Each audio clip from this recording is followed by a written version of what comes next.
The first Egyptians established arable fields, mainly for spelt, barley, and date palm, because their meals were based on bread and beer. Cattle, pigs, sheep, and goats were reared, but most often tasty and nutritious fish of various species supplied by the Nile was eaten. Continuously developing craftsmanship supported the development of agriculture and breeding. Thanks to the brickyards, which produced sun-dried mud bricks, the local population could build their first houses and workshops.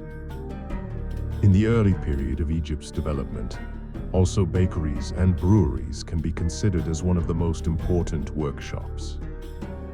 In order to gain hard-to-reach goods, the Egyptians established business contacts with their neighbors or colonized areas where they could extract valuable minerals, metals, and stone building material. For this reason, sailing was developed and the necessary ports built, thanks to which the Nile became a nourishing artery, facilitating the exchange of goods and the receipt of raw materials from remote quarries. From the earliest times, an important aspect of the life of the Egyptian city was to defend it. As a result, defensive walls were built and armies strengthened to protect city dwellers from marauders who would dare to resist the will of the pharaoh. Min, the first king of Egypt, was told by the priests that he had ensured Memphis against the floods of the Nile by building the dam. So if to this mine, as they tell, the first king of Egypt, the fenced arm of the Nile turned into a permanent land, he established there a city, which is now called Memphis, and dug a lake around it. From the outside, from the river to the north and to the west, because to the east, the Nile itself is the border. In addition, he built the temple of Hephaestus in that city, which is great and worthy of mention. In this way, the Greek historian Herodotus, who lived in the 5th century BC, reported on the beginnings of the town of Memphis. The aforementioned King Min is called in other sources the mythical Menes, while the Egyptian texts call him Narmer or Aha. Both rulers have deserved for their country. Narmer, the last pharaoh of the Zero dynasty, united Upper and Lower Egypt, and his son Aha, founder of the First Dynasty, began to build one of the most important capitals of ancient Egypt, the city of Memphis. Memphis was the administrative, political, and religious center of the first Lower Egyptian nome. The city was the second after thinnest capital of Egypt and the residence of the pharaohs at the very beginning of Egyptian history.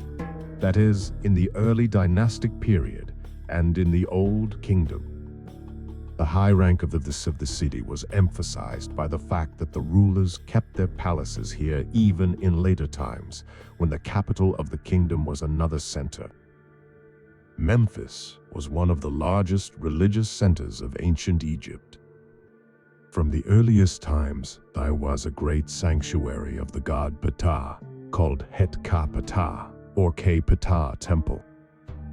Interestingly, according to some Egyptologists, the name of this place of worship was the source of the Greek name of the country, Egyptus. The human figure of Ptah was identified with the old deity of the land called Tetanenet. Therefore, Ptah was considered a host and the incarnation of the vital power of nature. In turn, the symbol of the deity, the bull Apis, was connected with fertility. From the earliest times, Memphis was considered to be the center of craftsmanship and artistic production, which was supervised by priests from the Ptah temple. God himself was considered the guardian of arts and crafts.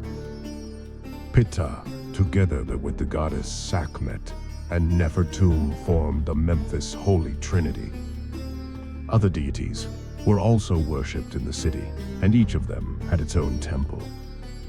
The western part of the city was ruled by the god Sokar, who became the guardian of the Memphis necropolis. Memphis was one of the most popular and most populated areas of Egypt. It was inhabited by a truly cosmopolitan community, which was mainly due to the growing foreign trade, in which an important role played mainly Memphis workshops and port. Even in later times, the most important Egyptian city was Thebes. For foreigners, the symbol of Egypt was Memphis. Unfortunately, the city was almost completely destroyed in ancient times. Already in the times of the New Kingdom, sculptures decorating temples and palaces were taken away to decorate other places of worship, especially those located in the Nile Delta. The buildings of Memphis, including the Great Ptah Temple, were dismantled and used for the construction of Muslim Cairo. Luckily, the Memphis necropolis met with a different fate. Its size, 30 kilometers long, proves the size and importance of the city. The necropolis includes cemeteries in Dashur, Saqqara, Abu Sir, Zoyat El Arayan, Giza, and Abu Roash. It happened that particular quarters of Memphis, which adjoined the royal pyramid complexes, borrowed their names. In this way, during the 18th dynasty, the Egyptian name of the city, Mennefer, Permanent Beauty, which was originally the name of the Pyramid of Pepi I, 6th dynasty in Saqqara, was created. Mennefer, in the Greek version, is still known today as Memphis. The earliest name of the city, the Egyptians owe to the first rulers of the Nile from the city of Thinis in the south of the delta.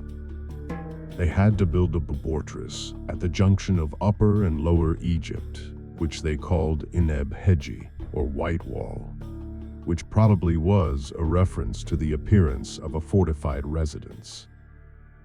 However, the most appropriate name seems to be the one that has been used since the Middle Kingdom. That is Ankhtawi, the one who connects two countries. The term reflects the strategic position of the capital located at the junction of Upper and Lower Egypt. Although Memphis quickly turned into a metropolis, it did not lose its agricultural character. From an early age, bread and beer were the staple diet of every Egyptian. The bread was baked most often from spelt, lotus seeds, or since the Greek-Roman period, also wheat. Beer was brewed from barley and often sweetened with date molasses. Egyptians also liked to drink the milk of various origins: cow, goat, sheep, or donkey.